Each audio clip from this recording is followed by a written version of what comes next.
여러분, 희망 고문이라고 하는 말 들어보셨죠?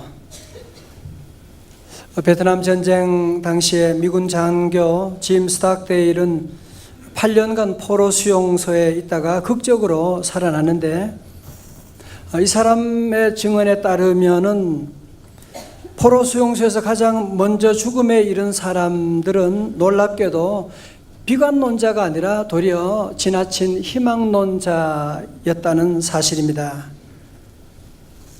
이번 크리스마스 때는 꼭 풀려날 것이라고 생각했는데 그냥 지나가고, 이번 부활절에는 풀려나겠지라고 기대했었는데 또 좌절을 맛보게 되고, 이런 거듭된 낙담을 경험한 사람들이 먼저 목숨을 잃더라, 그런 얘기를 했습니다.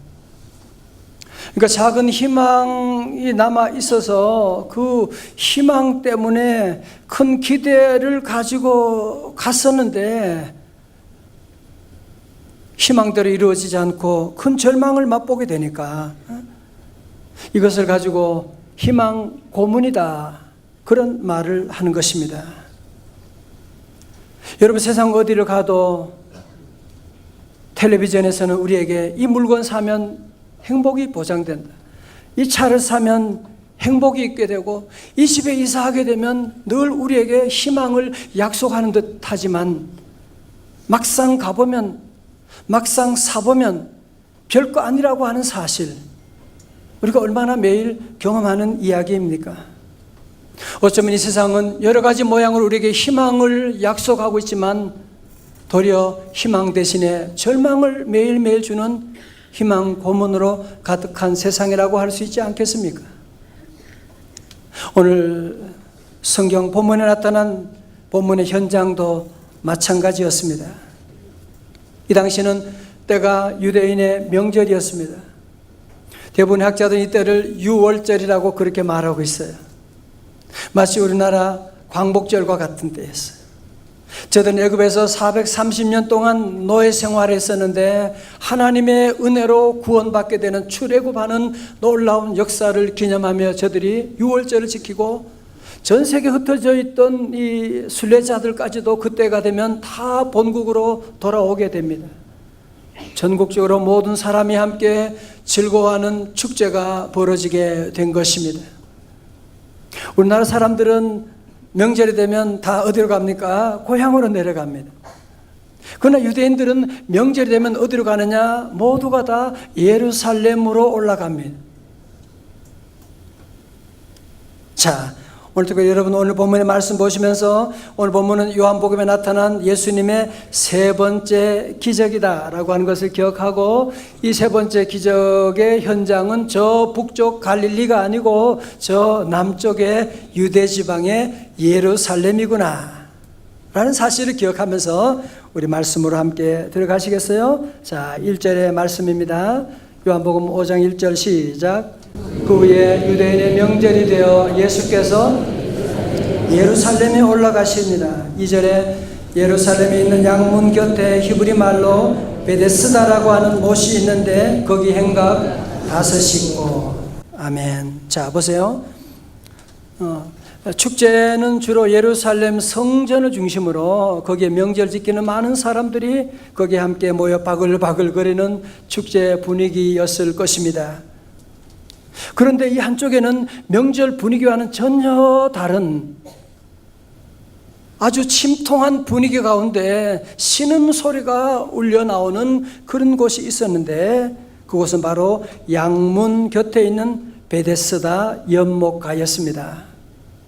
자, 설교는 어떻게 되어 있지만 양문이라고 하는 것은 어떤 분은 그러더라고요. 양쪽에 문이 있는 거냐? 그게 아니고, 양문이라고 하는 것은 제사장들이 양을 잡아가지고 그 양을 어깨에 메고 통과하는 그 문을 양문이라고 말해요. 영어로 더 sheep gate라고 그렇게 말하고 있고요. 그 양문 바로 옆에 뭐가 있느냐 하면 베데스다 연못이 있었던 것입니다. 고고학적인 연구의 발굴에 의하면 이 연못은 가로가 한 100m 되는, 그리고 세로가 한 60m 되는 아주 꽤 넓은 직사각형의 모양이었다고 그렇게 말하고 있습니다.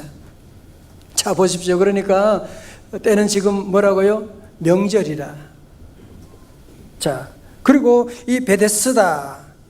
여러분, 베데스다라고 하는 말의 뜻은 여러분 아시죠? 벳이라고 하는 것은 집이라는 말이죠. 벳엘, 뭐예요? 하나님의 집. 그죠? 벳과 그리고 헤스다라고 하는 말은 잡이라고 하는 말이거든요. 그러니까 이 베데스다의 이름의 뜻은 뭐냐면은 자비의 집, 은혜의 집이라고 하는 뜻을 가지고 있거든요. 자, 그러니까 명절은 되었지요. 그리고 이들은 지금 자비의 집, 은혜의 집이라고 하는 연못가에 왔다. 어떻게 보면 정말 너무나 밝은 희망을 품을 수 있는 뭔가 좋은 일이 날 것만 같은 그런 분위기지만 현실은 전혀 그렇지 못했던 것입니다. 여러분, 연못가에 누가 38년 된 병자가 누워 있습니다. 여러분, 한 달 아파도 얼마나 힘들어요. 그죠? 1년만 아파도 무려 38년 동안 아팠으니 별의별 약, 좋은 의사 얼마나 찾아다니고 얼마나 먹고 그랬겠어요. 그죠? 그러나 백약이 무효라 자포자기하는 상태 가운데 있게 되고 몸이 아픈 것뿐 아니라 그는 마음에도 우울병으로 그는 고통을 당하고 있었을 것입니다. 그런데 연못가에는 38년 된 병자만 있는 것이 아니라 수많은 병자들이 있는데요. 여러분 3절 한번 다시 보세요. 3절. 자, 연못가에 어떤 사람이 있느냐? 시작. 그 안에 많은 병자, 맹인, 다리 저는 사람, 혈기 마른 사람이 누워 물의 움직임을 기다리니. 아멘. 여러분, 그렇죠. 허준이라고 하는 드라마를 봐도 그 당시에는 병원이나 이런 약들이 하지 않으니까 병을 고치는 사람이 왔다 그러면 그런 소문을 듣게 되면 동네 사람들이 다 몰려드는 것처럼 이 당시에도 무슨 병원이나 이런 시설이 제대로 없으니까 병 고침 받는다라고 하는 소문을 듣고 전국 각처에서 많은 환자들이 베데스다 연못가에 몰려왔던 것입니다. 여러분, 그런데 사도 요한은 이 요한복음을 쓰면서 명절과 그리고 베데스다 연못가를 지금 대비하고 있는 것입니다. 한쪽에서는 명절이지만 또 한쪽에서는 명절에 들어오지 못하고 있는 베데스다 연못가에 있는 불쌍한 사람들을 얘기하고 있는, 한쪽에서는 즐거워하고 있지만 한쪽에서는 즐거워하지 못하고 슬픔 가운데 있는 모습을 여기서 우리에게 대조하고 있으니 여러분, 모두가 함께 즐거워해야 참다운 명절이지 이걸 어떻게 명절이라고 할 수가 있겠습니까? 자, 잘 보세요. 여러분, 참으로 놀라운 사실이 있습니다. 우리 하나님 아들 예수님은 이 명절에 어디로 가셨느냐? 축제 현장으로 가셨느냐? 아니면 예수님은 베데스다 연못가로 가셨느냐? 저 같으면 먼저 축제 현장을 찾아가지고 즐기다가 마지막으로 또 어려운 장애인들도 또 노숙인들도 생각하고 좀 가봐야지라고 갈지 모르는데 우리 예수님은 제일 먼저 만사를 제치시고 주님은 어디로 가시느냐? 베데스다 연못가로 가셨다고 하는 사실입니다. 혹시 여러분 가운데도 오늘 내가 온 거 주님 알기는 알까? 나 같은 사람 누가 알까라고 할지 모르지만 여러분, 전혀 그렇지 않습니다. 도리어 어쩌면 주님은 바로 그런 영혼을 찾아서 오늘 한 분 한 분 찾아오시고 만나 주시는 줄로 믿습니다. 자, 그런데 오늘 본문에 보면요, 안타까운 장면이 나와요. 4절입니다. 이는 천사가 가끔 못에 내려와 가끔이에요. 물을 움직이게 하는데 움직인 후에 먼저 들어가는 자는 어떤 병에 걸렸든지 낫게 되미르라. 자, 여기까지 여러분 관로로 처리되어 있죠. 그죠? 그러니까 38년 된 이 병자 스토리에 대한 이해를 돕기 위해서 여기에 얘기하고 있는 이 당시 널리 퍼져 있는 전설과 같은 이야기를 여기에 삽입하고 있는 것입니다. 여러분, 사실 베데스다 연못가에서 물이 움직일 때에 동할 때에 제일 먼저 들어가는 사람이 낫게 된다고 하는 것은 팩트가 아니고요. 그냥 미신과 같은 겁니다. 가짜 뉴스예요. 아니, 저들이 어쩌면 너무 소망이 없는 시대 가운데서 저들이 그런 꿈이라도 꾸고 싶은, 희망이 없으니까 그렇게라도 믿고 싶은 생각으로 그런 전설을 믿고 저들이 따르고 있었고, 그런 희망 때문에 저들은 어쩌면 더 큰 고난을 지금 겪고 있다고도 볼 수가 있는 것이지요.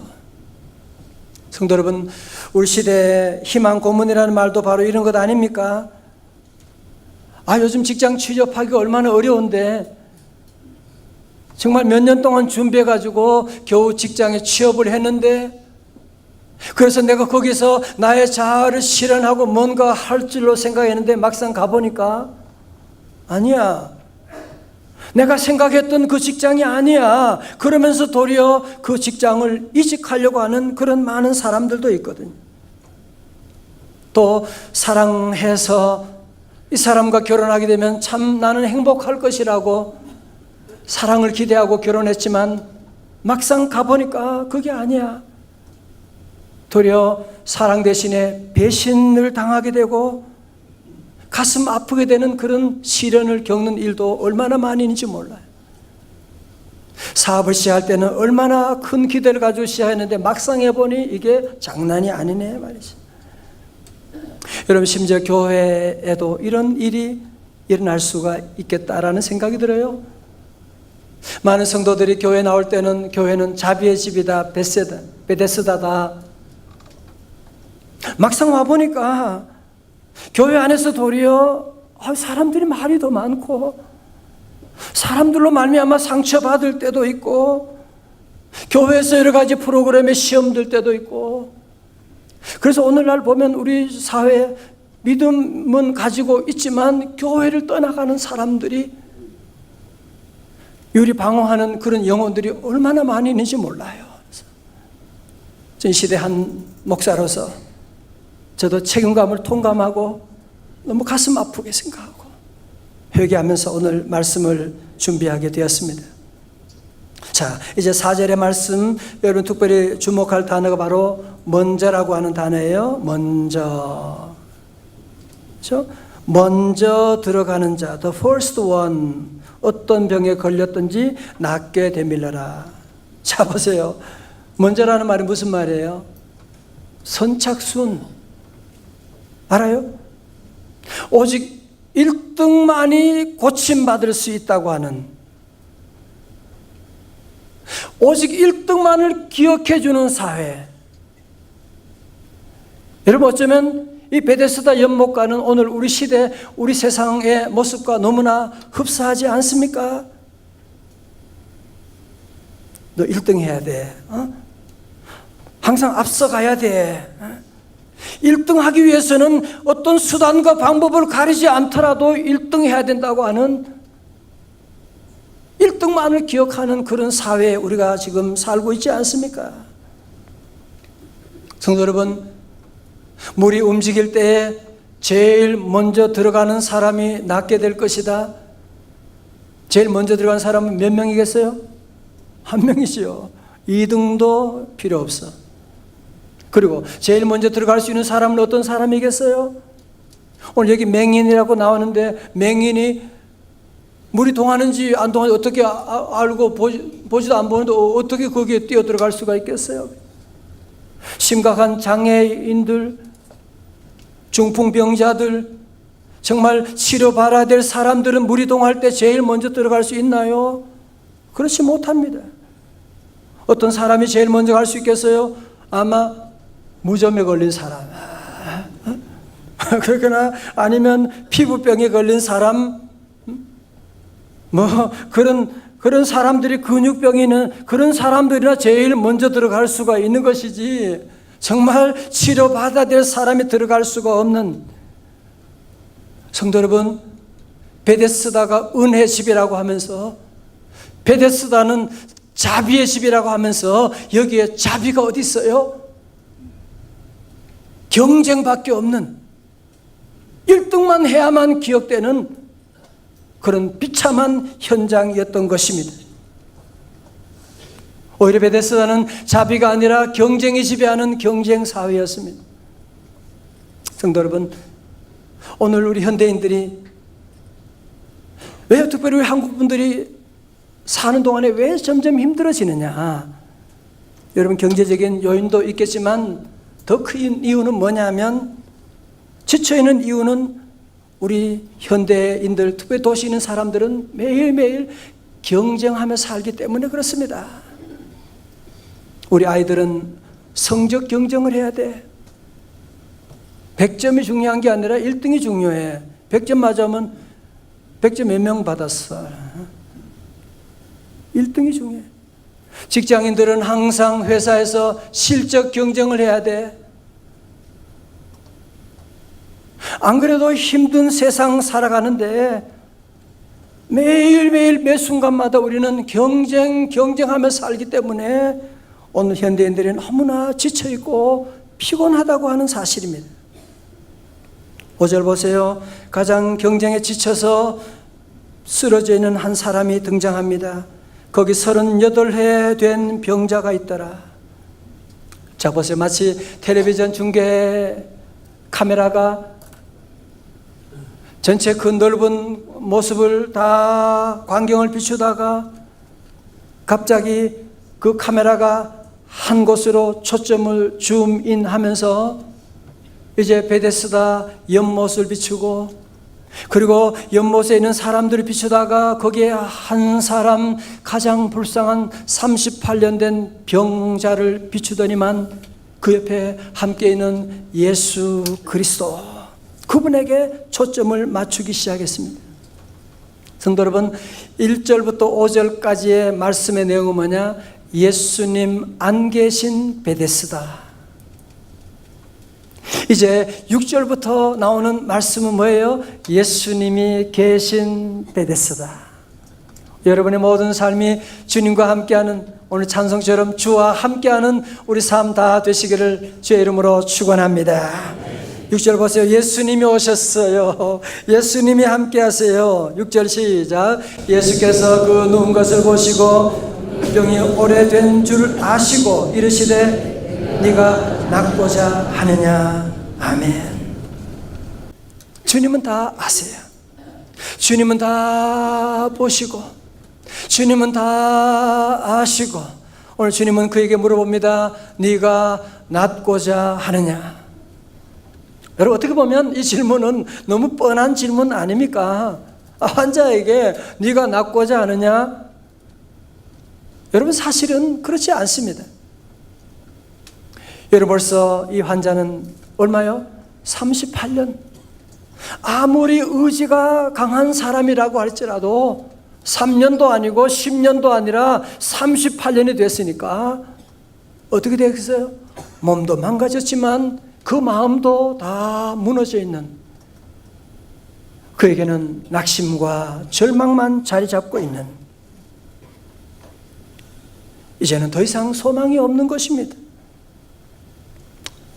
저를 한번 보세요. 저는 이 말씀을 여러 번 봤을 거 아니에요. 여러 번 말씀 전하기도 하고 오랫동안 봤는데, 이 말씀을 처음 볼 때는 이 베데스다 사건은 38년 된 병자가, 참 불쌍한 병자가 예수님 만나 고침받았구나 라고 생각을 했는데, 이 말씀 묵상하면 묵상할수록 그 옛날 얘기가 아니라 바로 오늘 우리의 나의 얘기구나라고 하는 사실을 점점 깊이 깨닫게 된 거 있죠. 여러분, 자 보세요. 오늘 만약에 예수님께서 여러분에게도 네가 낫고자 하느냐, 네가 고침받기를 원하느냐, 너는 변화가 일어날 줄로 믿느냐, 너는 기적을 믿느냐고 한다면 여러분 가운데 아멘이라고 대답할 수는 있을지 모르지만 정직하게 아멘이라고 할 수 있는 사람이 여기에 얼마나 될까요?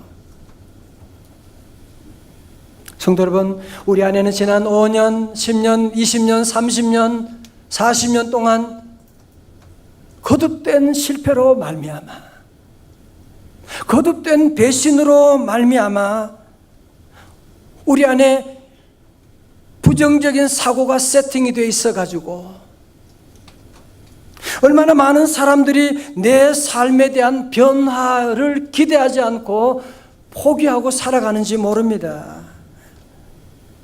무슨 새로운 달이, 새해가 온다고 좋은 날이 오겠어? 여러분, 말은 그렇게 하지 아니하지만 이미 우리 머리부터 세포가 이미 우리가 변화에 대한 기대를 하지 않는 사람들이 얼마나 많은지 몰라요. 여러분, 변화를 기대하지 않은 사람들의 특징이 뭔지 아세요? 절대 기도 안 해요. 왜? 기도한다고 뭐 좋아지나? 기도한다고 뭐 안 되는 게 되겠어? 무슨 변화가 일어나겠어? 새벽 기도한다고 무슨 좋은 날이, 무슨 변화가, 무슨 우리 애가 바뀌겠어? 여러분 아세요? 여러분이 불가능을 믿는 것도 믿음이에요. 여러분, 안 된다고 믿고 나가는 그런, 늘 나는 안 돼, 나는 변화되지 않아라고 믿는 그 믿음대로 안 되고 있는 것 여러분 알고 계십니까? 여러분 알고 계십니까? 오늘 여기에 등장하는 이 사람 보십시오.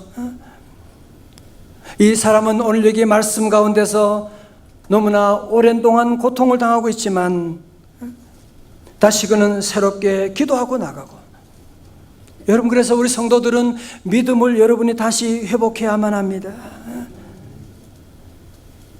많은 사람들이 자기의 경험을 믿어요. 왜? 작년에 안 됐거든. 내가 노력 얼마나 많이 해봤는데, 목사님. 내가 얼마나 10년 동안 내가 노력했는데 안 됐는데 무슨 좋은 날이 오겠어요? 그게 바로 38년 된 병자 이야기고, 오늘 그런 의미에서 오늘 이 말씀은 저와 여러분의 이야기인 줄로 믿습니다. 자, 보세요. 이제 예수님의 치유는 이렇게 시작됩니다. 8절의 말씀. 예수께서 이르시되 일어나 내 자리를 들고 걸어가라 하시니. 다 같이 아멘. 오늘 예수님은 그 병자에게 단도직입적으로 말합니다. 일어나라, get up. 이때 병자는 더 이상 예수님께 변명하지 않습니다. 아니, 내가 38년 동안 못 걸었는데 무슨 나보고 일어나라고 하는 거야? 장난치는 거야? 라고 예수님께 따지고 대들지 않았습니다. 예수님의 말씀에 뭔가 모르는 하나님의 임재, 예수님의 말씀에 뭔가 모르는 성령님의 놀라운 감전이 일어나게 되는, 마치 추운 겨울 그렇게 얼어 죽었던 나무 같았지만, 앙상한 나무 가지였지만 봄이 되면, 봄바람이 불어오게 되면 그 나무에서 새로운 싹이 나오고 꽃이 피어나는 것처럼 38년 동안 병든 몸이었지만 예수님의 성령의 새로운 봄바람이 불어 임하게 되었을 때 이 병자는 자기도 모르는 사이에 아멘, 그 성령의 봄바람을 맞이하게 되고, 자, 그러면서 그는 놀라운 기적이 일어납니다. 그 사람이 곧 나아서 자리를 들고 걸어가니라. 이날은 안식일이니. 다 같이 아멘. 여러분, 그렇습니다. 세상 연못이 아니라 주님의 말씀이 그를 살려준 줄로 믿습니다. 성도 여러분, 자꾸 여러분이 연못을 계속 바라보고 있으면, 물이 끓기만을 여러분이 기다리고 있으면 끊임없는 여러분의 희망 고문을 당할 수밖에 없을 거예요. 이번에 취직하면, 이번에 결혼하면, 이번에 좋은 집 이사하면, 계속 여러분은 속으면서도, 계속 당하면서도 우리는 계속 연못에 희망을 두고 살아가는, 아닙니다. 예수님이 희망이신 줄로 믿습니다. 예수님이 구원이십니다. 그러므로 우리 성도들은 이제는 예수님 의지하고 나가는, 예수님 베데스다에 오심으로 말미암아 베데스다의 참다운 이름 자비의 집, 희망의 집을 되찾게 되었던 것입니다. 성도 여러분, 아니 도대체 예수님이 누구시기에 38년 된 병자가 이렇게 고침받고 일어서 나을 수가 있을까? 요한복음 11장 25절 우리에게 이렇게 답하고 있습니다. 다 같이요. 시작. 예수께서 이르시되 나는 부활이요 생명이니 나를 믿는 자는 죽어도 살겠고 26절 무릇 살아서 나를 믿는 자는 영원히 죽지 아니하리니 이것을 내가 믿느냐. 아멘. 여러분, 질병을 고치는 것은 생명이거든요. 생명에 들어가게 되면 질병도 고침받고 죽은 자도 살아나게 되는 것이거든요. 예수님은 부활이요 생명이십니다. 예수님이 말씀하시면 오늘도 주님의 놀라운 생명이 여러분 심령 가운데 들어가게 되는 거예요. 하나님의 놀라운 생명이 들어감으로 말미암아 어떤 질병도 고침받게 되고 귀신은 떠나가게 될 것이고 죽은 자도 살아나는 줄로 믿습니다. 저는 요한복음을 강의하면서 너무 기쁜 거 있죠. 왜? 매주일마다 예수 그리스도를 선포하게 되니까. 그렇게 잘나고 대단한 니고데모의 희망도 예수 그리스도지. 그렇게 전한 사마리 여인의 희망도 예수 그리스도시지. 왕의 신하가 대단한 권력을 가지고 있지만 그의 희망도 다 같이요 예수 그리스도. 오늘 여기 38년 된 병자의 희망도 다 같이요 예수 그리스도. 그렇습니다. 예수 그리스도이십니다. 오늘 여러분이 수만 가지 문제를 가지고 왔다 할지라도 예수님이 해답이신 줄로 믿습니다. 예수님이 치유이십니다. 예수님이 구원하십니다. 남북 문제도 미국과 북한의 정상이 만나서 하는 모든 일 가운데도 그 배후에 예수님이 계시면 놀라운 역사가 일어나게 되는 것입니다. 저는 이제 창립 14주년을 우리가 한 달 앞두고 기도하면서 다시 우리 교회는 이걸 외쳐야 돼요. 예수 그리스도, 오직 주님. 다 같이 예수 그리스도, 오직 주님. 할렐루야. 어느 대학 교수님이 강의를 하면서 컵에 이제 물이 들어있는데 이걸 들고 강의를 하는 거예요. 처음엔 물 드시려고 그러나 싶었는데 20분 지나도 계속 들고 강의를 하시래. 그럼 나중에 학생들이 물어봐요. 학생들, 내가 이 컵을 1시간 더 들고 있으면 어떻게 될까? 그러니까 학생들이 얘기하, 팔이 많이 아프고 많이 힘들 텐데요. 그렇지. 내가 만약 이 컵을 만약에 하루 종일 들고 있으면 어떻게 될까? 그렇게 되면 교수님 팔에 근육에 마비가 오게 될 것이고 통증이 오고 아마 그렇게 들고 계시다가 병원에 입원할지도 몰라요. 그 아이들이 다 학생들이 깔깔깔 웃게 됐어요. 그런데 교수님이 아주 진지한 표정으로 학생들이 물어보는 거예요. 그러면 내가 이 컵으로 말미암아 내가 이런 고통을 당하고 있는데 또 고통도 당할 수가 있고 병원에 입원할 수도 있는데 어떻게 하면 될까요? 어떻게 하면 내 고통을 덜 수가 있을까요? 어떻게 하면 될까요? 컵을 내려놓으면 되는 거예요. 컵을 내려놓으면 되는 거예요. 여러분 작은 이 컵 하나도 여러분 들고 있으면 하루 종일 들면 팔이 부러지는 것처럼 아픕니다. 그런데 하물며 미움과 두려움과 염려와 근심과 좌절과 짜증나는 이런 일들을 왜 여러분은 1시간도 아니라 하루도 아니라 한 달씩이나 1년씩이나 그 분노를 미움을 가지고서 내려놓을 줄 모르고 날마다 두려워하고 염려하고 짜증내고 미워하고 그게 한 달, 1년 되면 여러분의 온 몸이 온 마음이 다 무너지고 마비되어지는 걸 여러분 알고 계십니까? 여러분 그래서 지금 몸이 아프신 거예요. 지금 이 컵을 여러분 작은 컵을 하나 종일 들어도 그런데 여러분의 그 컵보다 더 무거운 죄와 두려움과 불신앙과 좌절을 감을 여러분이 한 달, 두 달, 1년씩 그것을 여러분이 안고 살아가니까 뼈는 마르게 되고 사고는 나게 되고 병은 찾아오게 되고 그래도 내려놓을 줄 모르면 세월이 지나면 38년 된 이 환자처럼 이런 아픔을 갖게 될 수도 여러분에게 있는 것입니다. 사랑하는 성도, 이 아침에 우리 주님께서 여러분 모두를 사랑하시고 여러분을 위해서 하늘 영광 보좌 버리시고 이 땅에 찾아오셨습니다. 더 이상 여러분 죄의 무거운 짐을, 더 이상 두려움과 염려와 불신앙의 짐을 여러분이 갖고 살지 말고 오늘 시간 주님 앞에 다 내려놓을 수 있기를 주님의 이름으로 축원합니다. 성령의 봄바람이 불어오면, 주님이 함께 하시게 되면, 우리 주님이 말씀하시게 되면 한순간에 놀라운 기적이 일어날 수가 있습니다. 여러분 30년 동안 결혼 안 했다고요? 혼자 살았지만 사랑하는 사람 만나면 한순간에 결혼하고 행복한 가정을 만들어 갈 수가 있는 것입니다.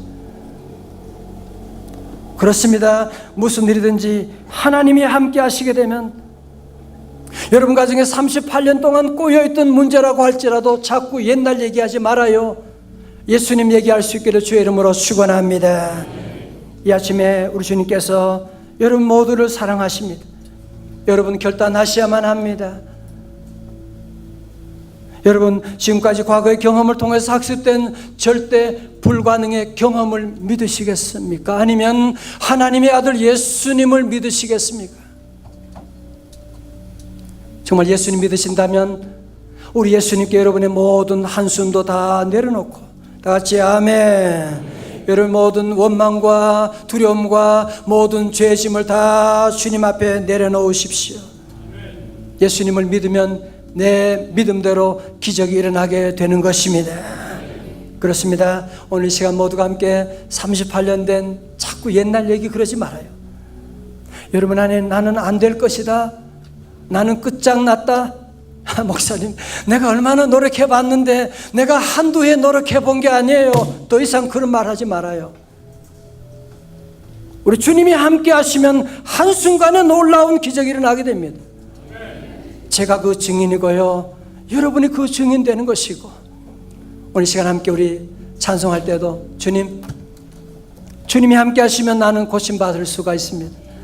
아버지여 고쳐 주옵소서. 아버지 우리 자녀도, 아버지 우리 민족을 고쳐 주시옵시고, 여러분 믿음으로 찬송할 때 베데스다의 놀라운 기적이 우리 안에도 일어나게 될 줄로 믿습니다.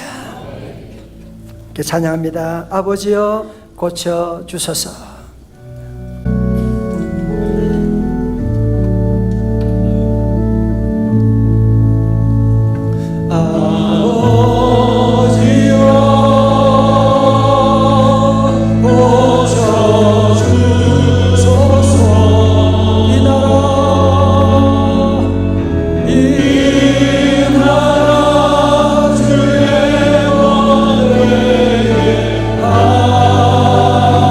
So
하나님 아버지, 38년 된 병자, 옛날 얘기가 아니라 바로 나의 힘을 고백하게 되고, 아버지 하나님, 우리가 수많은 짐들을 늘 1년, 10년 동안 무거운 짐을 홀로 지고 지쳐있는 저희들의 모습임을 보게 됩니다. 주님, 베데스다 연못에 가장 아픈 병자를 찾아오신 주님, 가장 연약한, 가장 지쳐있는 가난한 우리 성도들 주님 친히 이 시간 찾아가셔서 어루만져 주시옵시고, 내가 낫기를 원하느냐 믿음으로 건지 고백함으로 말미암아 베데스다의 기적의 역사가 성도들의 가정에도 10년 가운데도 우리 민족 가운데도 일어나게 하여 주옵소서. 예수님 이름으로 기도드리옵나이다. 아멘.